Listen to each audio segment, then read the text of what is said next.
I didn't plan on telling anyone this story. Honestly, I thought I'd take it to my grave, along with all the quiet humiliations I used to swallow, just to keep my job. But the day my boss fired me, calling me a useless employee, something broke in me that I didn't know was still holding on, and once it snapped, the truth stopped feeling dangerous. It just felt necessary. It happened on a Thursday morning, the kind of morning that normally passed without friction. Cold coffee in a travel mug, the faint hum of the office vending machines, my keycard beep echoing down an empty hallway because I was, as usual, the first one in. I'd always been that guy, dependable, early, invisible in the way companies love, but never reward. But that morning felt off from the moment I walked in. The lights in the open workspace were on, though no one else had arrived. My inbox, usually overflowing by 8:30, was strangely silent. Then I noticed something even stranger. People avoided eye contact. They weren't unfriendly. Just strangely careful, like someone had taped a "Do Not Disturb" sign across my forehead. I sat down at my desk, booted up my computer, and tried to pretend the air didn't feel charged. At 9:02, my boss, Robert, stepped out of his office. He never came out this early. He never came out without his suit jacket, either. But today he wore only a wrinkled shirt, sleeves pushed to his elbows like he hadn't slept. His eyes swept the room, landed on me, and didn't move. Daniel, my office. No good morning, no expression, just those 3 words. I felt a chill travel down my spine as I stood up.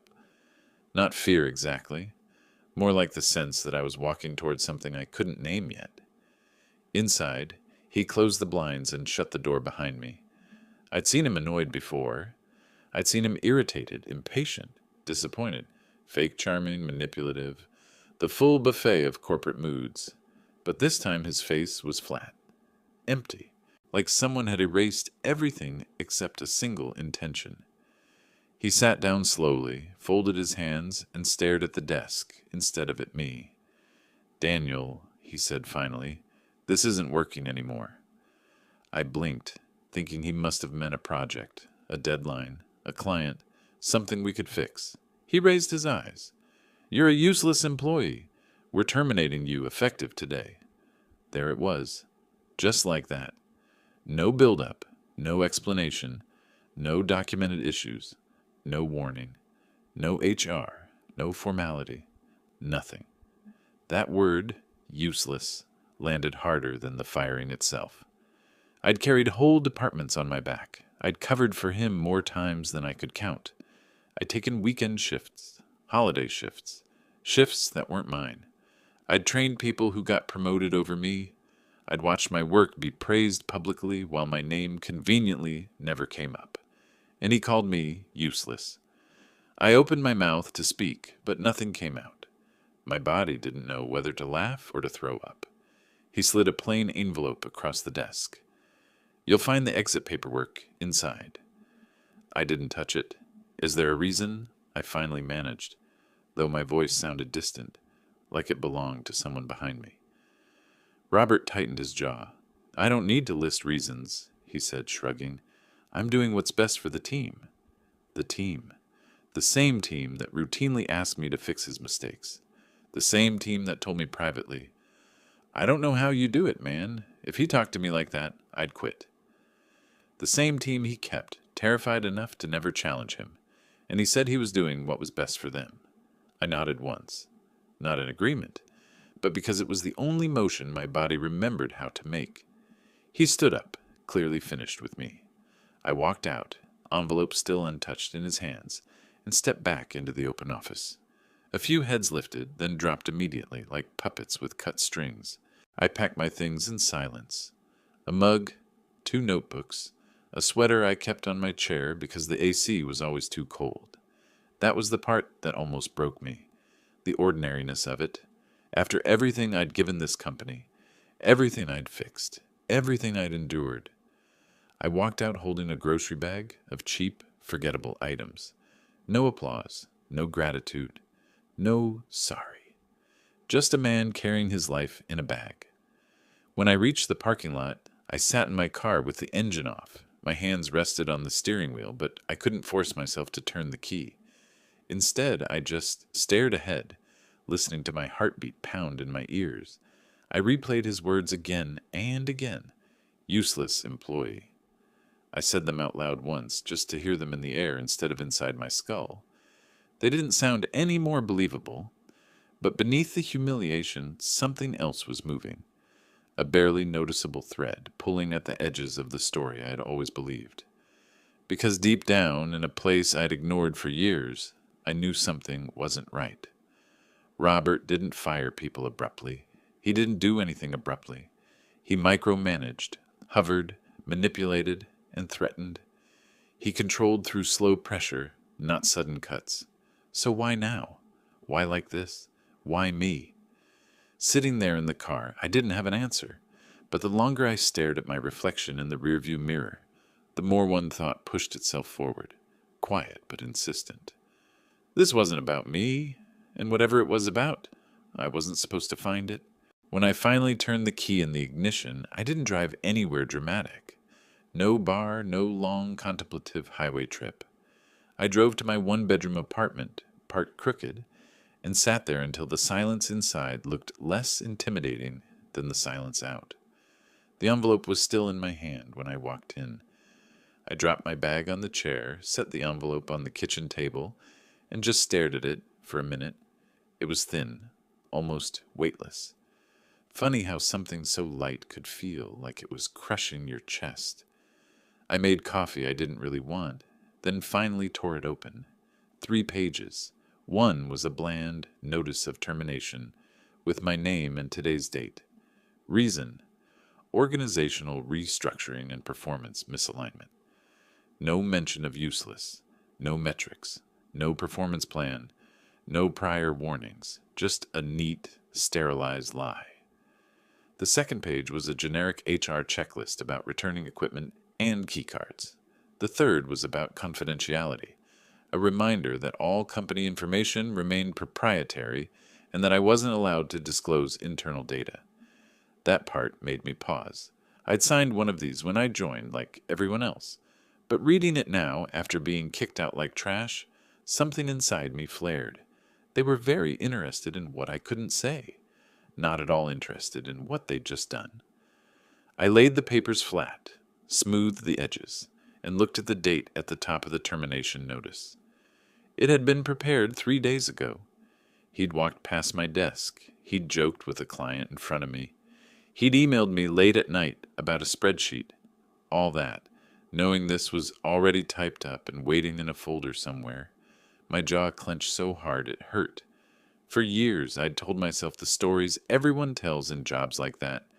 It's not personal, it's just business. He's under pressure from above. One day he'll see what I bring to the table.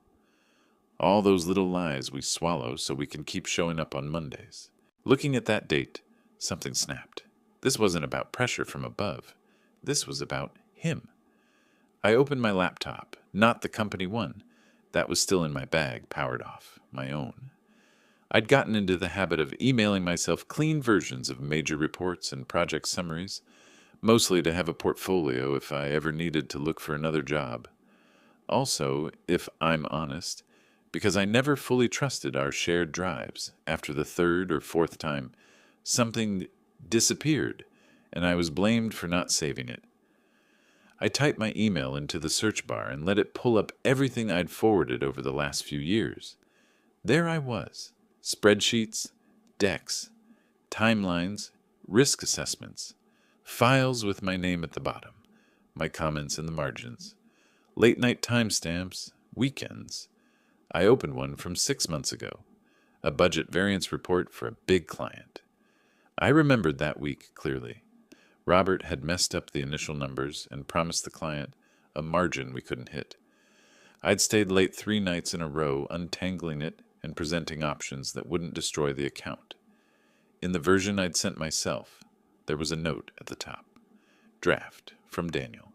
Needs Robert's review before sending. In my inbox, there was also the email thread where I'd sent it to him. I searched the client's name in my work email, out of habit more than intention. The system let me in. No access denied, no password reset, nothing. I was still logged in. They thought I was gone. I wasn't. My pulse picked up. I clicked deeper into the thread. There it was. My draft, then Robert's message to the client. He'd taken my work, stripped my name, adjusted a few numbers I'd explicitly flagged as dangerous, and sent it off as his. No surprise there.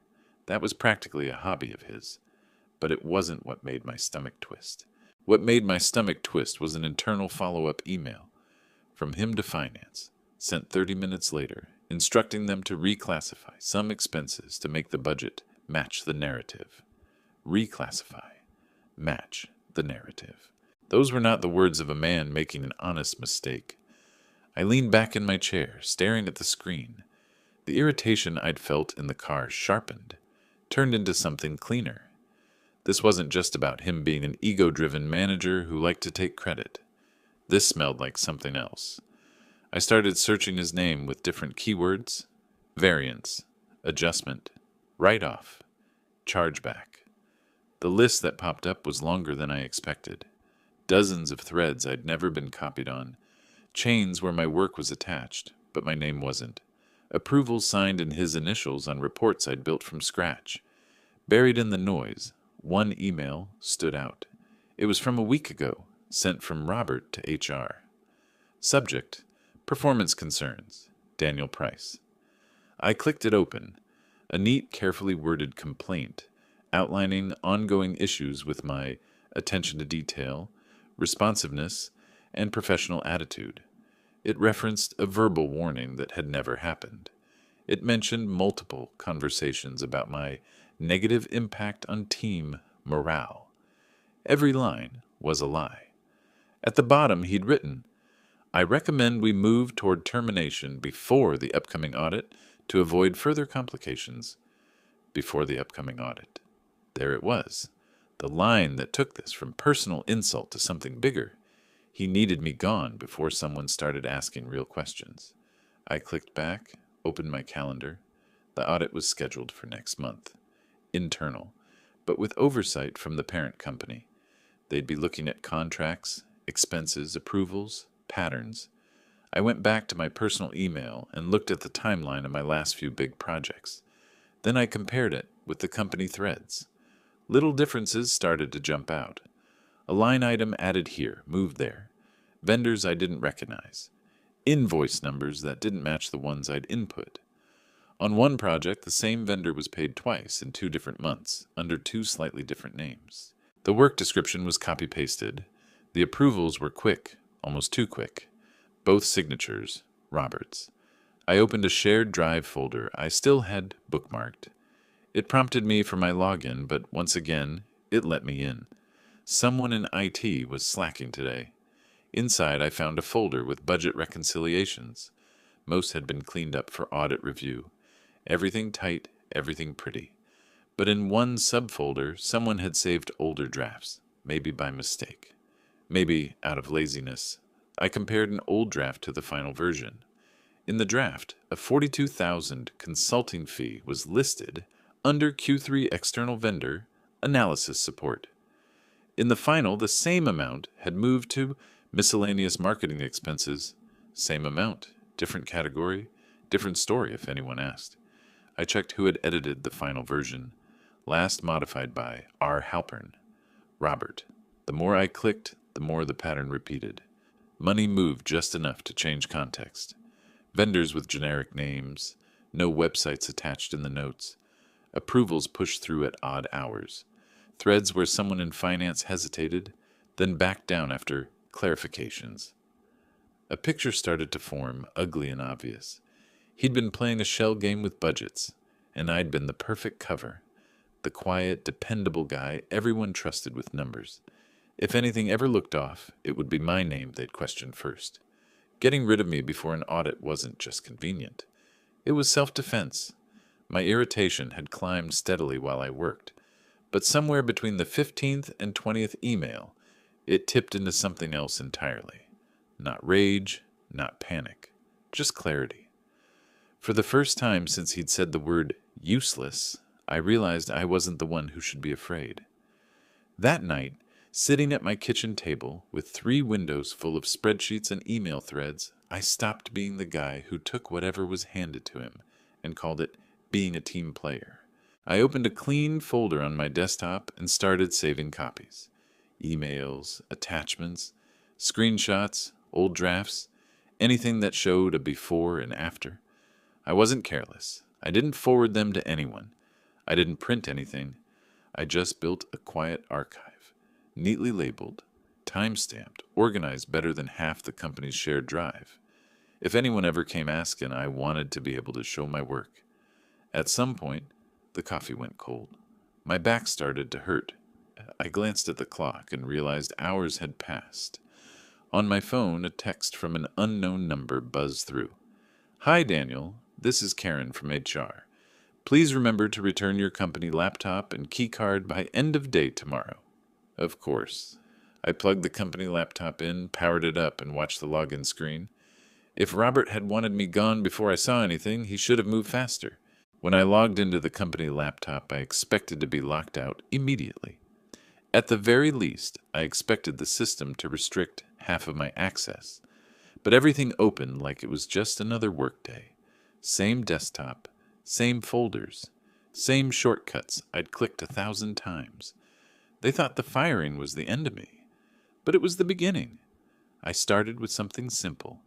The leadership review folder Robert always kept locked behind permissions. For years, I'd assumed it contained performance logs or strategy notes. Turns out it held something much worse. Expense approvals he'd filed under my name. Not forged. That would have been too obvious. He was smarter than that. He'd set up workflows where he drafted expense entries, left them in pending, then pushed them through during periods when I was logged in. Late nights, early mornings, lunch breaks, times I'd leave my desk unlocked for 30 seconds to refill my coffee. A single click from my account looked like my approval. He knew I wasn't the paranoid type who triple-checked timestamps. I trusted systems. I trusted people. I trusted him. So when I saw my digital signature under a $17,000 consulting retainer, my stomach dropped. I didn't panic. Panic was a luxury I stopped having around the 3rd suspicious invoice. I dragged the screen to the side and opened another window. Then another. 14 false approvals. 14 moments where he'd used my access like a skeleton key. This wasn't carelessness. It was architecture. I clicked through the vendor details. Same pattern. Generic names, blank websites, invoices that looked like someone copied a template and slapped new numbers on. One address belonged to a mailbox rental. Another didn't exist. Google Maps placed it in the middle of a parking lot. I leaned back, letting the screen light reflect into the dark room. The truth wasn't a revelation anymore. It was a structure I could see from every angle. Robert wasn't mismanaging money. He was stealing, and I had been the shield. I kept going. I opened internal chat logs. I searched for my own name. Buried in one thread, I found a message he'd sent to the senior manager 2 weeks ago. "Daniel's been slipping. He's unreliable. I'm cleaning up messes he won't admit to." The timestamp sat like a bruise. That day, I'd stayed late to fix a pricing model he had broken. He'd thanked me in person, even clapped my shoulder, then wrote this. Something inside me, something that had been shaking since the firing, suddenly went still. My pulse slowed, my breath evened, and for the first time in months, maybe years, I felt a strange kind of calm. He thought he'd be the one writing the story of my exit. He had no idea I'd started writing my own. I created a new email, anonymous, clean, traced to nothing personal. Then I drafted a message addressed to 3 specific recipients: internal audit, corporate compliance, and the chair of the board. Nothing emotional, nothing dramatic, just facts, attachments, files, screenshots, evidence. Before sending anything, I needed someone else, someone who'd survived Robert's orbit long enough to understand what he was capable of, someone who knew the difference between whistleblower and fool. I thought of Angela. She'd worked under Robert 3 years before me. Brilliant, fast, organized. The kind of person who made everyone else's job easier until she suddenly quit. No explanation, no goodbye lunch, just gone. We'd kept in touch loosely. Random texts, holiday greetings. Once in a while, a joke about the office coffee tasting like burnt cardboard. I still had her number. I messaged her. Hey, I know it's late. I need to ask you something about Robert. 3 dots appeared instantly, disappeared, appeared again. Call, now, I dialed. Tell me everything, she said before I could breathe. I did. Not dramatically, not angrily, just plainly, piece by piece. The approvals, the invoices, the restructuring lie, the audit timing, the fake complaints, the termination. When I finished, the line was quiet. Then she exhaled sharply. He did the same thing to Michael, she said. Used his access, pushed expenses through his login, framed it as sloppiness. Michael's reputation never recovered. Why didn't anyone report him? People did. Her voice hardened. But HR protects managers, and Robert's friends upstairs protect his career. He's survived 3 investigations. 3? Because he's smart enough to make the people under him look guilty instead. Not this time, I said. Silence again. Then, Daniel, do you know what you have? Evidence. No. Leverage. Send it high. Above HR, above his team, straight to compliance. And Daniel? Her tone lowered. Do not warn him. Do not confront him. If he feels threatened, he'll bury you. I'm already buried. She didn't disagree. When we hung up, my hands had stopped shaking. The fear hadn't disappeared, but it had changed shape, from something formless to something I could hold by the throat. I went back to the email, attached everything, added timestamps, cross-referenced threads, labeled inconsistencies with short clinical notes, no accusations, no speculation, just truth. The cursor hovered over send. Before I clicked it, a message popped up on my phone. From Robert. Please bring your laptop to the office in the morning. Need to review activity logs. Some things seem off. That was the moment. Not the firing, not the lies, not the forged approvals, but that single text, that I understood what he thought of me. A scapegoat, a fall guy, disposable. He wasn't nervous. He was preparing to pin everything on me. I clicked send. No dramatic music, no thrill. Just a quiet, steady breath leaving my body. After that, I zipped all the evidence into an encrypted folder and backed it up on a drive he couldn't access. The room felt different, lighter, like a weight had shifted from my shoulders to somewhere it actually belonged. The next morning, I showed up at the office exactly at 9 casts. People stared the second I walked in. Whispers followed me down the hall, half confusion, half anticipation. Robert stepped out of his office when he heard the door. He froze. For the first time since I'd known him, he looked unsure. A flicker, brief but real, passed across his face. His eyes narrowed, then widened slightly, calculating something he couldn't put together. He opened his mouth. I spoke first. Morning, Robert.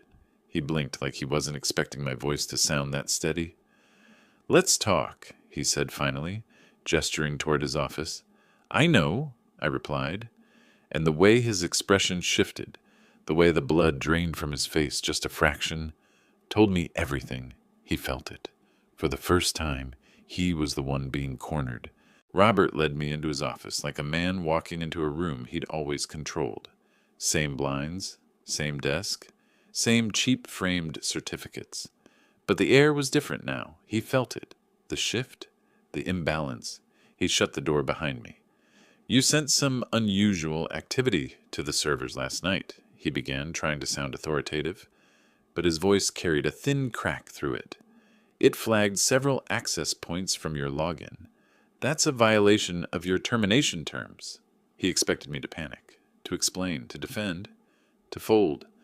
I didn't sit. I didn't touch the chair. I just looked at him with a calm that made him blink twice. Is that what they told you? I asked. His jaw tightened. I'll need your laptop, he said. Now. I'll give it to HR, I replied. not you." He straightened, trying to recover ground. "That's not how this works." "That's exactly how it works," I said, and the steadiness in my voice unsettled him more than shouting ever could. For years he'd taken my silence as compliance. He thought quiet meant weak, but quiet can also mean done. He walked around the desk, leaning on his palms. "I'm trying to handle this professionally, Daniel," he said, lowering his tone the way he always did when he wanted control back. "Let's just put this behind us." He stopped mid-sentence. Someone knocked, a sharp, precise knock. Not timid, not gentle, a knock with authority behind it. Robert froze, then forced a smile and called, "Come in." 3 people walked in. The head of internal audit, a director I had only seen in quarterly meetings, and a woman I didn't recognize, but the badge around her neck said, "Corporate Compliance." Robert's smile faltered, then collapsed entirely. "Robert," the compliance officer said calmly, "we need to speak with you regarding several financial inconsistencies flagged late last night." His eyes snapped to me, sharp and panicked. "What did you do?" I didn't answer. I didn't have to. The audit director stepped forward, holding a printed packet. "We received an anonymous submission containing detailed evidence of misconduct tied to financial approvals under your name and Daniel's," he said. "We will need your full cooperation." Robert started shaking his head before the sentence even ended. "This is a misunderstanding," he said quickly. "Daniel was fired yesterday for performance issues. He's retaliating. This is—" He stopped because the compliance officer raised a hand. "Everything submitted is time-stamped, cross-referenced with access logs and supported by sequential file histories," she said coldly. "The evidence is consistent and extensive." Robert's breath hitched. Audit moved to flank him gently, us not touching him, not restraining, but forming a quiet perimeter around him. "This is absurd," he tried again, voice rising. "He's manipulating the data. The audit director cut him off. "We've already confirmed the version histories. Many of these entries were pushed through from your device, under your credentials, during times Daniel was not present in the system." That was the first time I saw real fear break through Robert's face. Not anger, not arrogance, fear. He turned to me. "You think this saves you? You think—" "I didn't send my name with the report," I said. "I sent the truth." He stepped toward me, but the compliance officer positioned herself between us. "Robert," she said sternly, "we will continue this conversation privately." Her tone left no room for negotiation. They escorted him out. He didn't shout. He didn't threaten. He just went quiet, the way people do when they suddenly understand their story is no longer theirs. When the door closed, the room felt bigger. I stepped into the hallway. The office was silent, as if the entire floor could feel the shift in gravity. No whispers, no glances, just a vacuum where his presence used to sit like a weight on everyone's shoulders. HR called me in 10 minutes later. They didn't make me wait. No fake apologies, no awkward formality. The HR manager looked pale, like she'd aged 5 years in an afternoon. "Daniel," she started, "we owe you an apology." I didn't sit. I didn't need it. "This termination was premature," she said. "You will be reinstated immediately with back pay. However, given the circumstances, the executive team would like to offer you something else." I waited. A transfer. Full pay increase. Senior analyst position under the director of finance. No interaction with Robert. Ever. It sounded rehearsed, like something they'd practiced in a crisis meeting. I didn't blame them.